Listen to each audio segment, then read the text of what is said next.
naman sa Home Along You Belong. So kaya din pala siya tinawag na Home Along mga kamangyan. Yung taglines nila, murang gamit sa bahay, right beside your bahay. So makikita nyo lang sa tabi-tabi yung Home Along mga kamangyan. Kasi ang dami na pala talaga, nagkalat na sa Pilipinas. Be, hindi lang mga gamit sa bahay. Meron pa silang mga e-bike diyan sa labas. May mga gadgets din. Alam kong yun ang hinahanap ng karamihan sa inyo. At be, mga latest, makikita nyo dyan, parang matutokso ka talaga.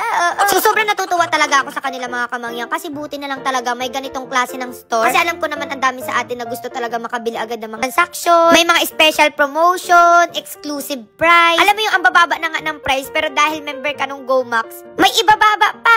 So talagang pagagaanin nito yung buhay mo mga kamangyan. At ito pa ang sobrang nakaka-excite. Once na maging member kayo nung GoMax, may chance ka na manalo ng iPhone 16. So weekly may nananalo dyan mga kamangyan. At hindi eme-eme kasi nandyan yung proof, andyan yung mga pangalan ng mga nanalo. Sabi ko nga parang feeling ko next week ako naman yung magkakaroon ng iPhone 16. Hala. So nakakatuwa pa niyan mga kamangyan, hassle free na siya kasi